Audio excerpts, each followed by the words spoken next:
Story 1, as the clock struck 12 p.m., I wound up remaining solitary on the faintly lit tram stage.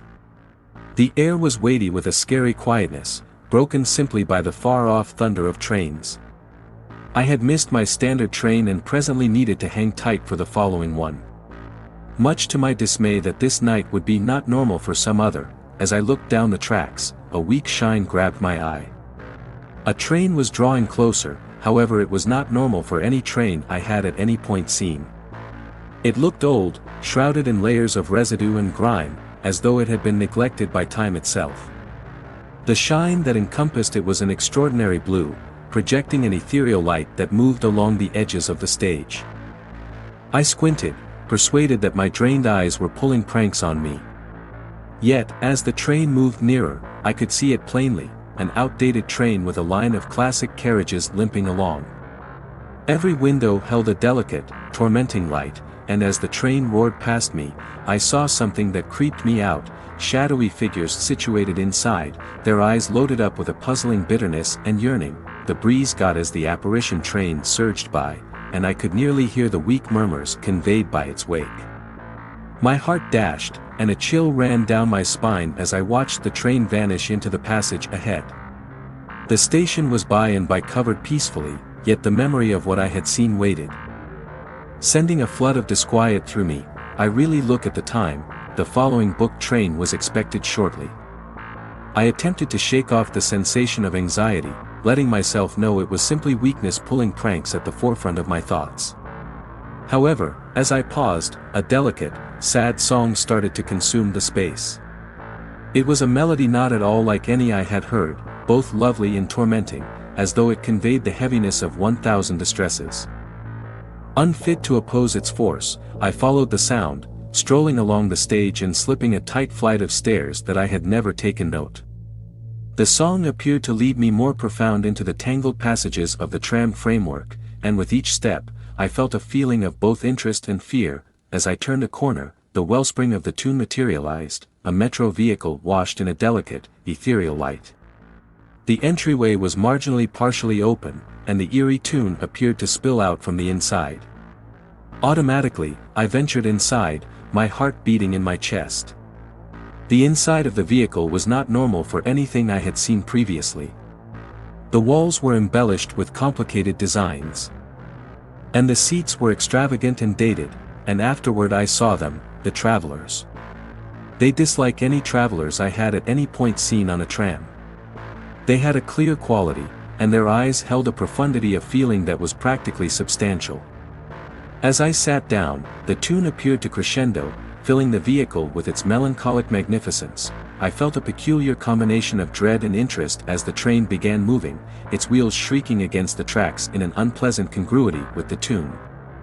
The excursion was strange, the passages outside the window moving among dimness and brief, transient looks at powerful scenes. As time sneaked past, I ended up lost in the music. My environmental factors turning into a haze. Maybe the train existed in a domain past existence, where reality and dreams entwined. And afterward, as out of nowhere as it had started, the tune began to blur, and the train progressively eased back and eventually stopped. The entryway slid open, and I ventured out onto a stage that was both recognizable and unfamiliar. The air felt different here, accused of an energy that I was unable to make sense of. I pivoted, hoping to see the train, however it was gone, as though it had broken up into the actual quintessence of the passages. I was separated from everyone else in this odd spot, a spot between universes. Furthermore, as I remained there, I understood that I had been given a brief look into something outside my ability to comprehend, something both lovely and tormenting. The memory of that ghost train and its otherworldly travelers would remain with me everlastingly, an update that there are secrets in this world that might very well never be completely disentangled. Story 2, the day had been long, and all I needed was to return home and break down into bed. I rushed down the means into the tram station, swiping my card with rehearsed effectiveness. The train was at that point pausing, its entryways murmuring open as I ventured onto the natural stage. As I subsided into a seat, I looked at my telephone, my drained eyes scarcely enrolling the computerized numbers. My stop was a couple of stations away, and I shut my eyes, expecting to take a snapshot of rest. The cadenced clack of the train on the tracks hushed me into a sluggish daze. I opened my eyes as the train stopped, hoping to see the natural indications of my station. However, something was off. The station name was not one I perceived, Elysium. Disarray prickled at the edges of my brain as I glanced around. The station was faintly lit, the walls embellished with perplexing examples that appeared to move and change, similar to a stunt of the light. I stood up, my heart beginning to race. This was most certainly not my stop. Alarm perplexed my chest as I looked out the windows, looking for any indications of commonality. However, the passage extended on unendingly in the two headings, offering no consolation or getaway. The train entryways slid shut, and a cool acknowledgement settled over me. I was caught in this unusual, in the middle of between the stations in the middle of between the universes I comprehended. I squeezed the button to open the entryways, however they remained undauntedly shut. The train shocked forward, its wheels shrieking against the tracks as it proceeded with its excursion to this obscure objective. I looked as a large number of stations cruised by, every one bearing names I had never heard: Ether, Maze, Cloud. The frenzy inside me grew, a biting trepidation that I was getting away from the real world, that I was being brought into a spot unbelievable. I checked out the unfilled train vehicle, my breathing becoming worked. There could have been no different travelers, no consoling countenances to share my incredulity. Time appeared to obscure as the train plunged forward, its objective known exclusively to itself. And afterward, suddenly, it halted. The elevated lights glimmered and diminished, projecting the inside of the train into shadow. My heart beat in my chest as I stood up, my legs unstable underneath me. The train entryways squeaked open, uncovering a stage that was not normal for any I had seen previously. The walls were embellished with complex, throbbing examples that appeared to squirm and relax.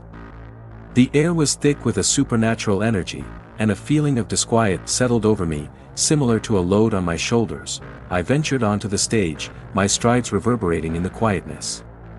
The station was abandoned, absent any trace of life or development. I glanced around, my eyes augmenting in dismay. There were no signs. No guides, nothing to show where I was or how to get back. A feeling of disengagement washed over me, a sensation of being totally and horrendously lost. Hours, or was it minutes, appeared to pass as I meandered through the station, my strides conveying me along vast halls that wandered aimlessly, driving me more profound into this strange domain.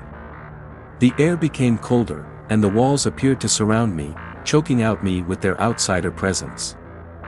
And afterward, similarly as abruptly as I had shown up, I wound up back on the train. The entryways shut with a delicate murmur, and the train started to move. I gazed through the window, my psyche faltering from the experience. The stations that passed were by and by recognizable, the ones I knew, the ones I had missed. As I at long last ventured onto the foundation of my own station, a shudder ran down my spine. The memory of that vanishing station, of the curving passageways and throbbing walls, stayed carved to me. I had seen something past the edges of my existence, where the limits between universes were slim and pliant. I left the station, the city lights inviting me back to the world I knew. Yet, a piece of me stayed tormented by the memory of that extraordinary spot, a spot I would always remember, a spot that existed in the shadows just outside our ability to grasp. Story 3, the tram was frightfully tranquil as I slipped the means into the faintly lit station. It was far beyond 12 p.m., and I was the only one on the stage.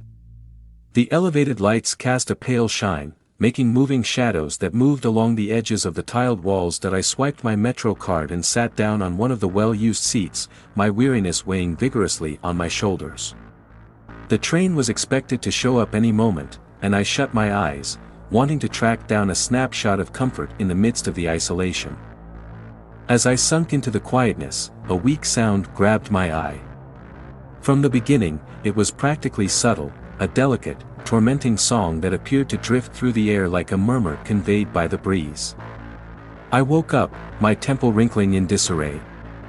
The sound appeared to radiate from the dull profundities of the passage. I glanced around, hoping to see another traveler, a performer maybe, playing an unpleasant tune.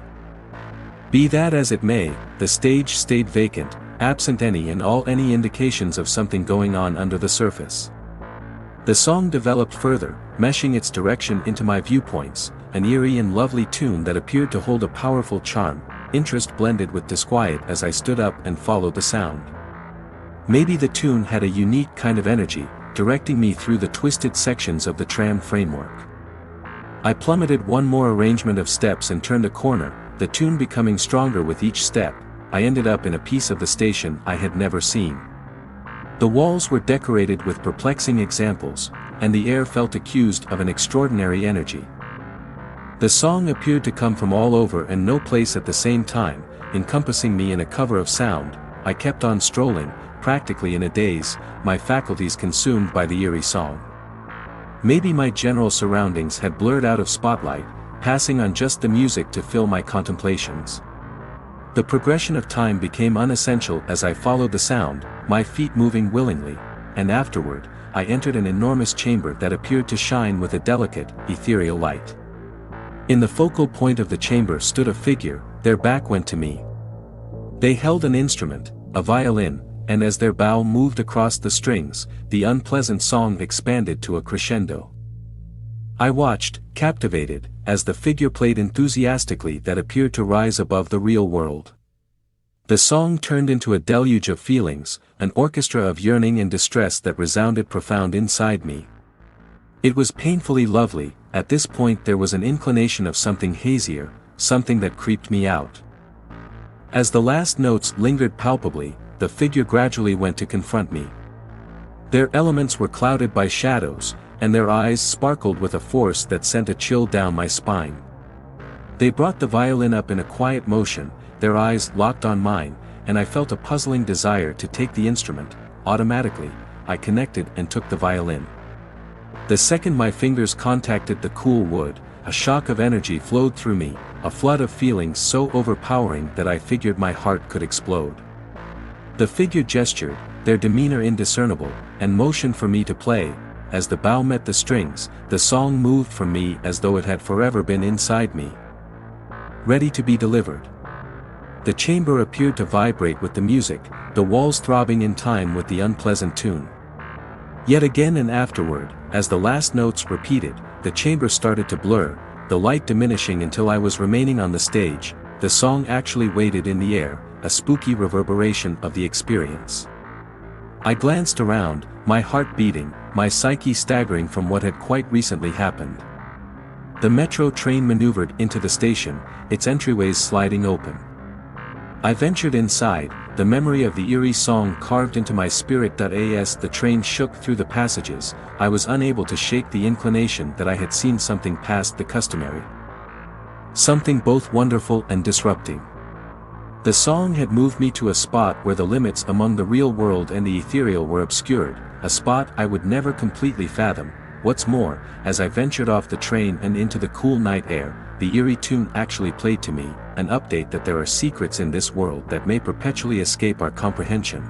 An update that the reverberations of the powerful can wait long after the actual experience has disappeared.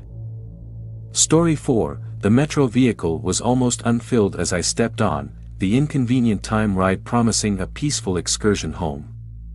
I tracked down a seat and got comfortable, looking inactively through the window as the passages zoomed by.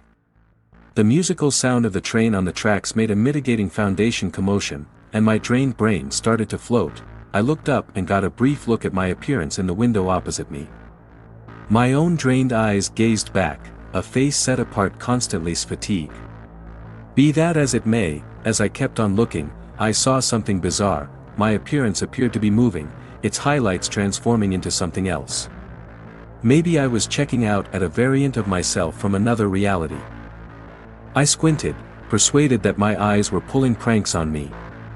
In any case, when I looked once more, the reflection had returned to ordinary, my drained face gazing back as though nothing had occurred. I shook my head, crediting it to a stunt of the light or my exhausted creative mind. as the train maneuvered into the following station, the entryways murmured open, uncovering a lady remaining on the stage. She looked surprisingly like me, same hair, same garments, however her demeanor was unique, a wound grin playing at the sides of her lips. She ventured onto the train and sat down opposite me, her eyes locked onto mine. Anxiety crawled over me as I checked her out. Her appearance appeared to be not entirely okay. Similar to a perfect representation that didn't exactly coordinate. I tore my look away and zeroed in on the passing stations, letting myself know that it was only a weird occurrence. Be that as it may, when I thought about looking at the window once more, she was still there, her look whole.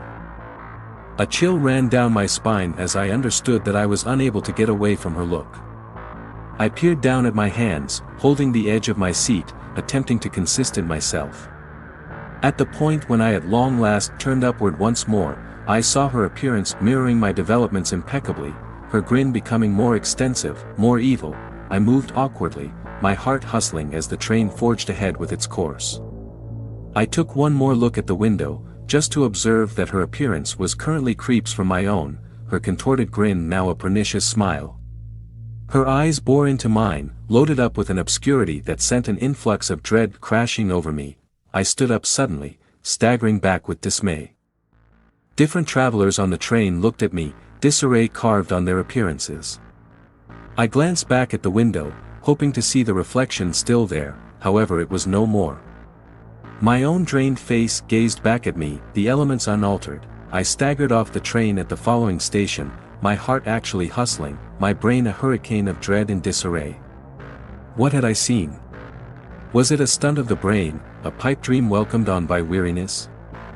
I strolled rapidly up the steps, anxious to put the disrupting experience behind me. As I rose up out of the tram station, the cool night air hit me, and I took a full breath, attempting to quiet my dashing considerations. In any case, regardless of how enthusiastically I attempted to shake it off. The picture of the wound reflection tormented me, an update that occasionally the line among the real world and the obscure can obscure in the most disrupting ways. Story 5, the clock had quite recently struck 12 p.m. when I wound up on the unfilled tram stage. The cruel bright lights cast a chilly, sterile gleam, enlightening the obvious tiles and the dead emptiness of the passage ahead. The air was weighty with a peculiar quiet, broken simply by the far-off murmur of the coming train. I sat down on one of the chilly metal seats, my drained eyes fixed on the tracks as the train thundered into the station. The entryways murmured open, uncovering an unfilled inside. I delayed the slightest bit, a feeling of disquiet pulling at the edges of my cognizance. Be that as it may, the exhaustion in my bones offset any fear, and I ventured onto the train. As the entryways slid shut, the train shocked to life, its wheels shrieking against the tracks. I picked an unfilled column and got comfortable, gazing through the window at the dull passages hurrying by. The cadenced sound of the train immediately calmed me into a half-dream state. I was on the edge of sleep when I heard it, a weak sound, similar to the mildest of murmurs. I turned my head, attempting to find the source, however the train vehicle was vacant. I excused it as a fabrication of my creative mind and shut my eyes once more, endeavoring to float once more into my tired state. Be that as it may, the murmurs continued, becoming stronger and more resolute. My eyes snapped open, and I checked the vehicle once more, my heart beginning to race. Also, that is the point at which I saw him, the figure remaining at the most distant finish of the train vehicle. He was wearing an outdated guide's uniform, his back went to me, a shudder ran down my spine as I watched him. He appeared to be awkward, a time misplacement in the cutting-edge universe of the metro. However, it wasn't simply his appearance that alarmed me, it was the manner in which he stood totally still, as though hanging tight for something. The train entered a passage, and the lights glimmered briefly. At the point when they returned on, the guide was presently confronting me, his eyes locked onto mine. A chill hustled through my veins as I understood that his eyes were not typical, they shined with a spooky light, as far-off stars caught inside his look. I attempted to turn away, to break the association, yet I proved unable. Maybe he had a hang on me, a power that kept me established set up. The train kept on thundering through the passages, and I felt a feeling of disquiet developing inside me, an acknowledgement that I was not in charge of this excursion. The guide moved forward, his development smooth and purposeful. I needed to get up, to move away, however my body wouldn't answer. He lifted a hand, and I watched with dismay as the entryways at the opposite finish of the train vehicle opened, uncovering a void of murkiness past. A voice, delicate and tormenting, filled the vehicle. "Welcome on board, my travelers." The words appeared to reverberate in my psyche.